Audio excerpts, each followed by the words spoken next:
सबसे बड़ा महासुस्त। राष्ट्र धर्म सर्वोपरि है। एक राजा के लिए प्रजा की सेवा करना ही सबसे बड़ा धर्म होता है। हर एक राजा का कर्तव्य है कि वह जनता जनार्दन की सेवा करने के साथ साथ उसे सुरक्षा भी प्रदान करे। आज की कहानी भी एक ऐसे ही राजा की है। कोसी नदी के तट पर नरेश नाम का एक राज्य था। उस राज्य का राजा एक कुशल शासक था। वह अपने राज्य के सभी लोगों का खास ख्याल रखता था, इसलिए जनता भी अपने राजा का सम्मान करती थी।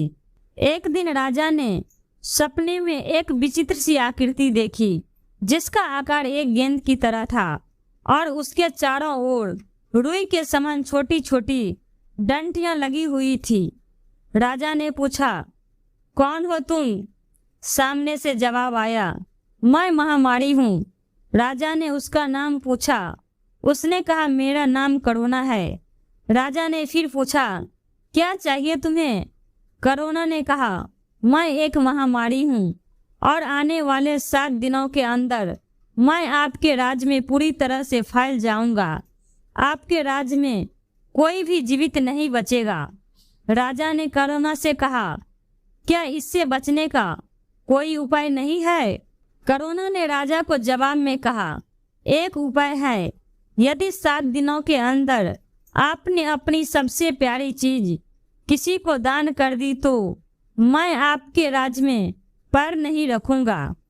इतना कहते ही वह गायब हो गया और राजा की आंखें खुल गई। राजा सोच में पड़ गया। उसे समझ में नहीं आ रहा था कि वह क्या करे। राजा के पास एक सफेद हाथी थी, जिसे वह दिलो जान से चाहता था। वही उसकी सबसे प्यारी चीज थी। किसी विशेष अवसरों पर ही राजा उस हाथी का उपयोग करता था। काफी सोच विचार के बाद राजा ने फैसला लिया कि अपनी प्रजा की रक्षा के लिए वह अपने प्यारे हाथी को दान करेगा। लेकिन राजा को इस बात का डर था कि जिसे भी यह हाथी दान में दी जाएगी, कहीं वह इसका दुरुपयोग ना करे। इसलिए यह निर्णय लिया गया कि हाथी राज्य के सबसे सुस्त व्यक्ति को ही दान में दी जाएगी, जिससे कि हाथी का दुरुपयोग ना हो सके।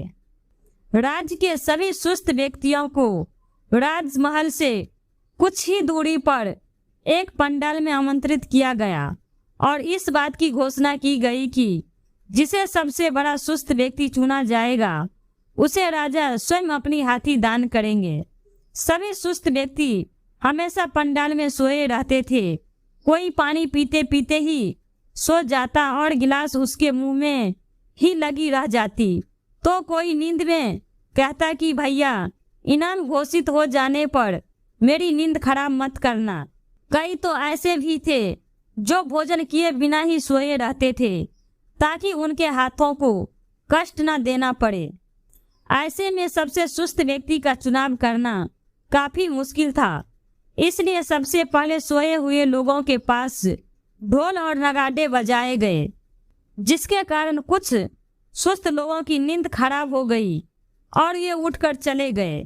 बचे हुए लोगों के पैरों में गुदगुदी की गई, जिसके कारण कुछ और सुस्त व्यक्ति गुनगुनाते हुए पंडाल से बाहर चले गए।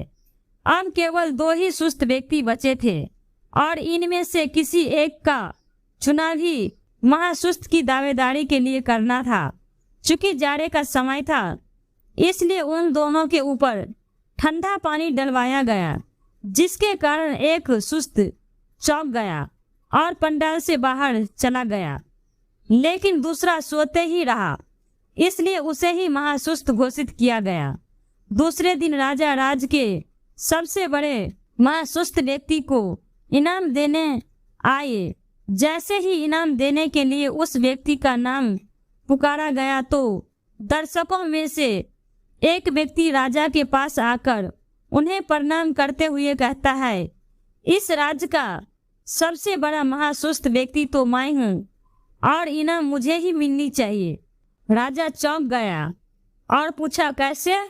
उस व्यक्ति ने कहा, महाराज, जो सही समय पर महासुस्त प्रतियोगिता में पहुंच जाए, वह भला राज्य का सबसे बड़ा महासुस्त कैसे हो सकता है। राजा समझ गया और उसी व्यक्ति को राज का सबसे बड़ा महासुस्त घोषित किया गया और इनाम भी उसी को दी गई। दोस्तों, आशा करती हूँ कि यह कहानी आपको पसंद आई होगी। कहानी पसंद आए तो चैनल को लाइक, शेयर और सब्सक्राइब जरूर करें। कहानी सुनने के लिए आपका बहुत बहुत धन्यवाद।